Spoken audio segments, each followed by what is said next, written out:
சரண் Krishna YouTube சேனலுக்கு உங்களை அன்புடன் வரவேற்கின்றேன். போகி அன்று குலதெய்வத்திற்கு இந்த ஒரு எளிய வழிபாடு செய்ய மறக்காதீர்கள். அது என்ன வழிபாடு, எப்படி செய்யணும் அப்படிங்கிறத பற்றி தான் இந்த வீடியோவில் தெளிவாக நம்ம பார்க்க போகிறோம். நம்ம சேனலில் உள்ள வீடியோவை ஃபஸ்ட் டைம் நீங்கள் பார்க்குறீங்க அப்படின்னா மறக்காமல் நம்ம சேனலை சப்ஸ்கிரைப் பண்ணி வச்சுக்கோங்க. நம்ம சேனலில் தொடர்ந்து குலதெய்வ பதிவுகள், ஆன்மீக தகவல்கள் வந்து கொண்டே இருக்கும். வாங்க வீடியோக்குள்ளே போகலாம். மார்கழியில் கடைசி நாள் நம்ம போகி பண்டிகையாக கொண்டாடுகிறோம். இந்த மார்கழி மாதம் கடைசி நாள், மார்கழி மாதம் எந்த ஒரு நல்ல விஷயமும் செய்ய மாட்டோம். மார்கழி முடிந்து தை மாதம் அடுத்தடுத்து சுப நிகழ்வுகள் வருவதற்காகவும், அந்த நிகழ்வுகளில் எந்த தடைகளும் வரக்கூடாது என்பதற்காகவும், இனி வரும் காலங்கள் அனைத்தும் நல்ல விஷயமாகவே நடக்க வேண்டும் என்பதற்காகவும் மார்கழியின் கடைசி நாளன்று நம்ம கட்டாயம் குலதெய்வத்திற்கு இந்த ஒரு வழிபாடை செய்தே ஆக வேண்டும். இது குலதெய்வம் தெரிந்தவங்க, தெரியாதவங்க எல்லாருமே செய்யுங்க. நல்ல வழிபாடு. வாசலில் தான் என் தெய்வம் நிற்கிது, வீட்டுக்குள்ளே இன்னும் வரவே இல்லை அப்படின்னு வருத்தப்படுறவங்களா இருந்தாலும் சரி, குலதெய்வம் யாருனே தெரியாது அப்படிங்கிறவங்களும் நம்மளை காக்கிறதுக்கு நம்ம முன்னோர்கள் வழிபட்ட ஒரு தெய்வம் இருக்கும். அதுதான் நம்ம குலதெய்வம். உங்களுக்கு பேரே தெரியலனாலும் என் குலம் காக்கும் குலதெய்வமே அப்படின்னு சொல்லி இந்த போகி அன்று கட்டாயம் இந்த வழிபாடு செய்து பாருங்கள். உங்கள் வீட்டில் கண்டிப்பாக உங்கள் குலதெய்வம் வந்து இருக்கும். இந்த வழிபாடை ஆண்கள், பெண்கள், குழந்தைகள் என தாராளமாக யார் வேண்டுமானாலும் செய்யலாம். குடும்பத்தோடு சேர்ந்து செய்வது ரொம்ப ரொம்ப சிறப்பு. குலதெய்வத்திற்கு நம்ம வழிபாடு செய்யும் போது குடும்பமாக சேர்ந்து செய்வது குலதெய்வத்திற்கு ரொம்பவே பிடிச்ச ஒரு செயல். நம்ம குடும்பமாக சேர்ந்து நம்ம குலதெய்வத்தை வீட்டிற்கு வாமா, எங்கள் வீட்டுக்கு வந்து தங்குங்க அப்படின்னு சொல்லி மனமாற, அதுவும் போகி பண்டிகை அன்னைக்கு வழிபடும் போது கட்டாயம் உங்கள் தெய்வம் உங்கள் வீட்டில் வந்து நிற்கும். உங்கள் வீட்டு பிரச்சனைகள் அனைத்தையும் தீர்த்து வைக்கும். உங்கள் வீடே சுபிட்சமாக இருக்கும். அந்த அற்புதமான நாள் தான் போகி பண்டிகை. யாருமே தவற விடாதீங்க இந்த ஒரு வழிபாடு செய்ய. போகி அப்படின்னோடனே நமக்கு நினைவுக்கு வர்றது பழைய பொருட்கள்லாம் போட்டு எரிக்கணும், புதிய பொருட்கள் வாங்கி வைக்கணும் அப்படின்னு சொல்லி. புதிய பொருட்கள் வீட்டில் அன்னைக்கு வாங்கி வைக்கிறது ரொம்பவே சிறப்பு. பழைய பொருட்கள் எரிக்கும் போது அது பகல் நேரத்தில் நம்ம எரிக்கக்கூடாது. ஒரு 10 மணியோ 9 மணியோ இல்லை 12 மணியோ இது போன்ற நேரங்களில் எரிக்கக்கூடாது. மாலை நேரத்துலையும் இருக்கக்கூடாது. அதிகாலை நேரத்தில் எரிப்பது ரொம்பவே சிறப்பு. உங்கள் வீட்டில் அப்படி எரிக்கணும் அப்படின்னா நாளே என்னென்ன பொருட்கள் எரிக்கணுமோ, பிளாஸ்டிக் எரிக்காதீர்கள், அது சுற்றுச்சூழலுக்கு கெடுதல்.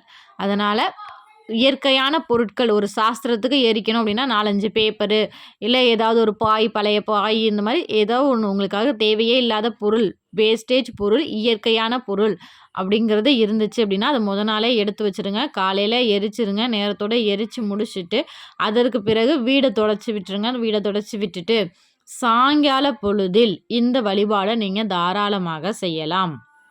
பூஜை அறையை ஒரு சிலர் பூஜை ஸ்லாபு இல்லை பூஜைக்காக தனியாக கபோர்டு வச்சுருக்கீங்க அப்படின்னா, பூஜை அறையை சுத்தம் பண்ண மிக மிக மிக சிறந்த ஒரு நாள் அப்படின்னா அது போகி அன்னைக்கு.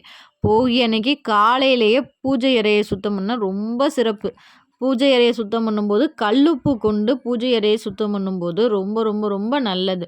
கல்லுப்பு ஏன் பயன்படுத்துகிறோம்னா, நம்ம பூஜை அறையை நம்ம தினமும் சாமி கும்பிடுவோம். நமக்கே நம்ம பூஜை அறை ரொம்ப அழகாக ஒரு சில நேரத்தில் தெரியும். ஒரு குழந்தை மேலே தாய் கண்ணே தப்பாமல் அந்த குழந்தை மேலே படும் அப்படிங்கிற ஒரு பழமொழி இருக்குது. இல்லை நம்ம பூஜை அறையில் நம்மளோட கண்ணே பட்டிருக்கும். அதை கழிக்கிறதுக்காக தான் இந்த போகி பண்டிகை அன்னைக்கு கல்லுப்பு பயன்படுத்தி, கல்லுப்பு மஞ்சள் பயன்படுத்தி பூஜை அறை ஸ்லாபெல்லாம் தொடச்சி விடுங்க. பூஜை படங்களை பன்னீர் வைத்து சுத்தம் பண்ணுங்க. அதற்கு சந்தன குங்குமம் பொட்டு வைங்க.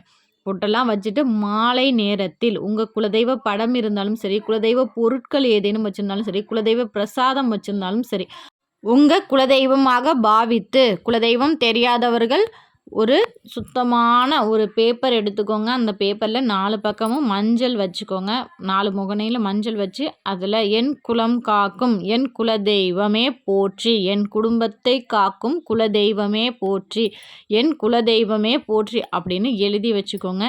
எழுதி வச்சுட்டு இப்போ அந்த பேப்பரில் உள்ளதான் உங்கள் குலதெய்வம் அப்படின்னு உங்கள் மனதார நினச்சிக்கோங்க. இதுதான் என் குலதெய்வம். இந்த குலதெய்வத்தில் நான் பேர் தெரியாமல் என் குடும்பத்தில் காக்கிற குலதெய்வமே போற்றின்னு எழுதியிருக்கேன்.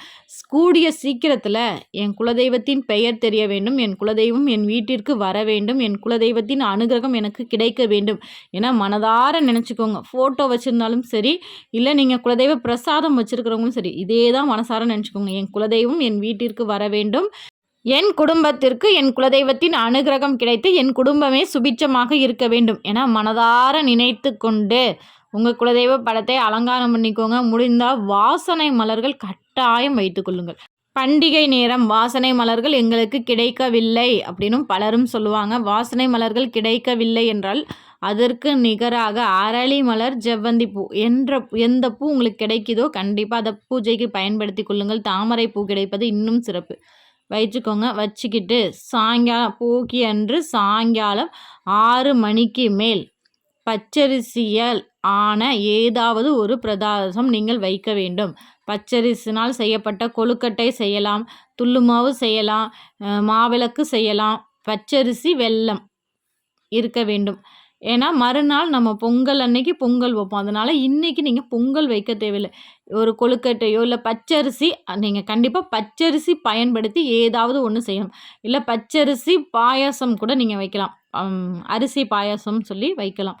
உங்களால் முடிஞ்ச ஒரு பிரசாதம் செய்து உங்கள் குலதெய்வத்திற்கு வைத்து, என் குலம் காக்கும் குலதெய்வமே, என்னால் முடிஞ்ச பிரசாதம் வச்சுருக்கேன், என் வீட்டுக்கு நீ வாப்பா, என் வீட்டுக்கு வந்து உன்னோட அருட்பார்வையால் என் குடும்பமே சுபிட்சமாக இருக்க வேண்டும் அப்படின்னு மனதார வேண்டிக்கோங்க.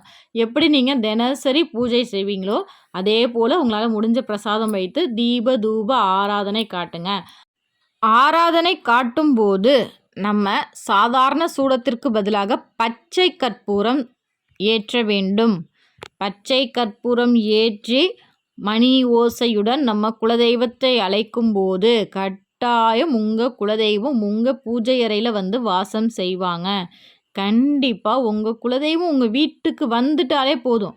உங்கள் வீட்டில் உள்ள அனைத்து பிரச்சனைகளும், அது என்ன பிரச்சனையாக இருந்தாலும் சரி, தொழில் பிரச்சனையாக இருந்தாலும் சரி, பண பிரச்சனையாக இருந்தாலும் சரி, இல்லை குடும்ப பிரச்சனையாக இருந்தாலும் சரி, இல்லை குழந்தை இல்லை, திருமணம் நடக்கலை அப்படின்னு எந்த பிரச்சனையாக இருந்தாலும் சரி, ஒரு வீட்டில் குலதெய்வம் வந்துருச்சு அப்படின்னாலே அனைத்து பிரச்சனைகளும் சூரியன் முன் இருக்கும் பனி போல் அப்படியே எவ்வளோ பெரிய மலை மாதிரி நினச்சிட்டு இருக்கீங்க, அப்பா இவ்வளோ பிரச்சனை இருக்குது அப்படின்னு.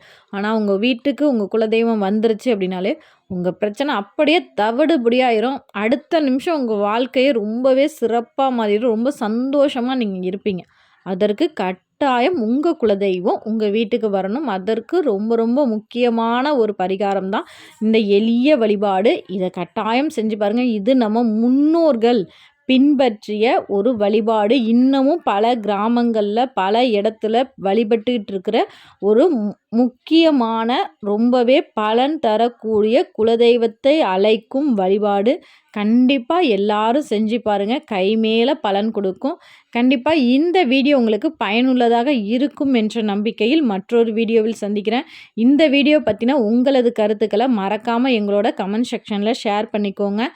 இந்த வீடியோ உங்களுக்கு பிடிச்சிருந்தால் லைக் பண்ணுங்கள், ஷேர் பண்ணுங்கள், மறக்காமல் சப்ஸ்கிரைப் பண்ணுங்கள். சரண் கிருஷ்ணா யூடியூப் சேனல். நன்றி, வணக்கம்.